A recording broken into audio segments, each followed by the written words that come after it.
Recently on Twitter, I've been seeing a lot of discourse regarding the comparison between modern superhero stories and mythologies.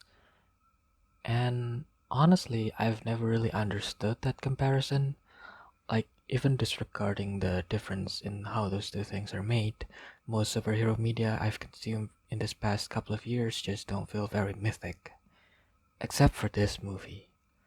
And whether that's good or bad, I guess you'll find out later.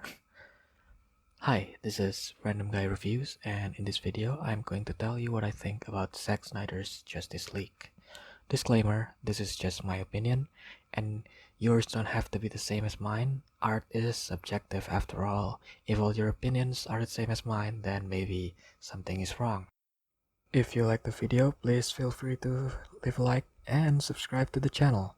It is really appreciated, and yeah, every single like, every single subscribe really helps this channel grows, and I really appreciate all of that. Thank you and enjoy the rest of the video. Anyway, before we get into the what I said at the beginning, I need to explain a little bit about my relationship with the Snyder Cut. I was and I still am someone who doesn't really like Snyder's directing style. I think he's good with visuals, especially epic visuals, and maybe even the best in the world at that, I don't know. But in terms of other parts, and arguably more important parts of storytelling, like making compelling characters or making engaging dialogue that doesn't bore you, he's never really impressed me in those areas. And I think he kinda did with this, just a bit, kind of. I don't know. And to be honest, even as someone who is biased towards DC and against Marvel, like seriously, I pretty much loved all the DCEU movies that aren't directed by Snyder, except for Suicide Squad and the second Wonder Woman movie. But other than that, I love Wonder Woman, I loved Shazam, I loved Aquaman, I love what it's called, Birds of Prey, and yeah, I love all those movies, and I I don't really like the MCU, to be honest, except for one or two here and there. But yeah, even as someone who's biased towards DC and against Marvel, I was not expecting to like this at all. I expected the Snyder cut to be just as bad as the Whedon cut, and even if it was better, I expected it to still be pretty bad, knowing that it was gonna be almost 4 hour long. And yeah, honestly, even after watching it and liking it, that is still kind of my biggest gripe about it. Um, I still don't think this movie needed to be this long at all. As a rule of thumb, I personally don't think that most movies, need to be 3 or 4 hours long or even longer, except for Twin Peaks: The Return, of course, obviously.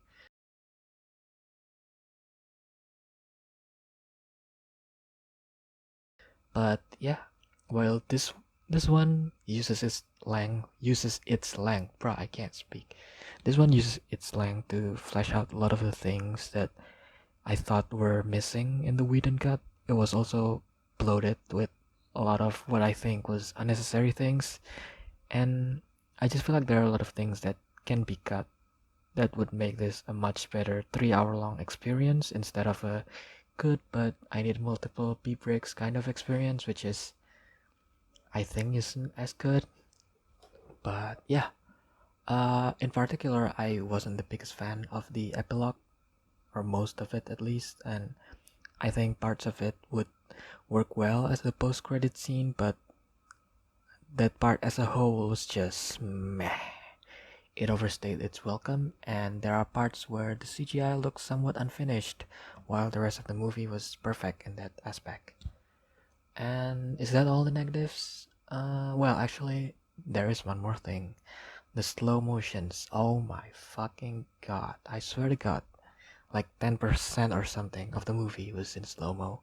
And I think they should have reduced the non flash slow mo scenes so that it would cut the bloated runtime, and it will also make the flash slow-mo scenes pop up more in the audience's mind. And yeah, I think that would have been a great but easy way to improve the movie through edits. But yeah, as it stands, I think there were a lot of unnecessary slow-mos, and the epic flash slow-mos kind of got lost under all of that. And yeah, actually, there is another one. This one is kind of minor, and is that I found the music to be quite forgettable except for Wonder Woman's. And while this is minor, but it also not really when you compare it to Marvel movies. As much as I don't like them, as much as they're not for me, I have to admit that Marvel movies have like very iconic, theme songs. And maybe it's just a result of, slow building the things instead of having them all out at once, like this, like the DCU. But yeah, also, yes, I am comparing it to the MCU movies because what else am I supposed to compare it to? And yeah, so now to the good stuff, I guess. And there are a lot of them. First, I just love how the movie looked. This is connected to the thing that I said in the beginning. So, yeah, you probably don't know, but I am an English literature major, and while mythologies was never my focus, I studied myths a lot, and the Marvel Cinematic Universe never really struck me as something mythical in nature. Even if you disregard the way those movies are made, they just don't evoke myths. Like, that's not the vibe that I get from watching most, if not all of them. However, this movie did that, and while I'm sure many would point to the slow motions, and I have no doubt that yes, it does play a part in why it feels epic and mythic.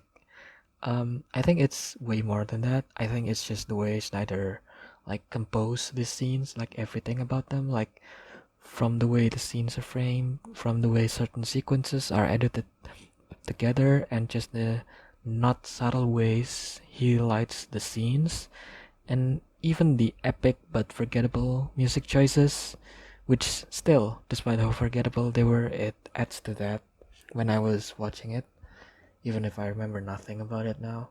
And it all leads up to something that I haven't really seen in any movies before. It's one of those things that I can't really explain well because I know I didn't just explain it well, but you would know it when you see it. And everything just feels epic in scale, everything's big, and they're all dangerous, and most importantly, the people involved in I can't speak. The people involved aren't human. They are more than human. That's the vibe that I got, and that's what I really think makes this movie very mythic. Even Batman, who supposedly doesn't have powers, he survived things that no normal people should survive, and I don't mind that because it adds to that mythic effect.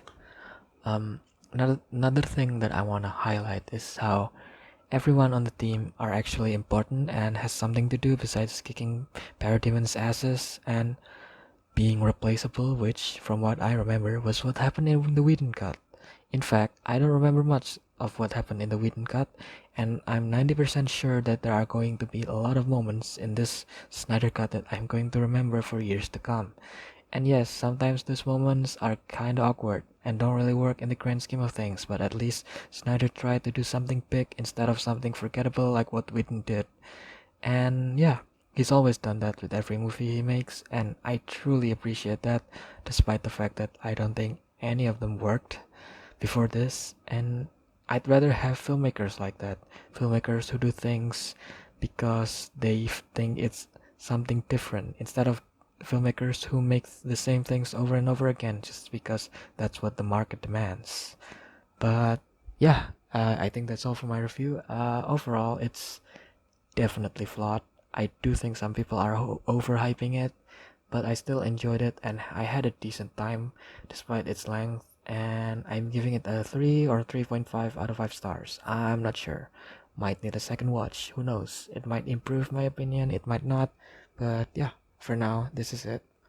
Yeah, thanks for watching.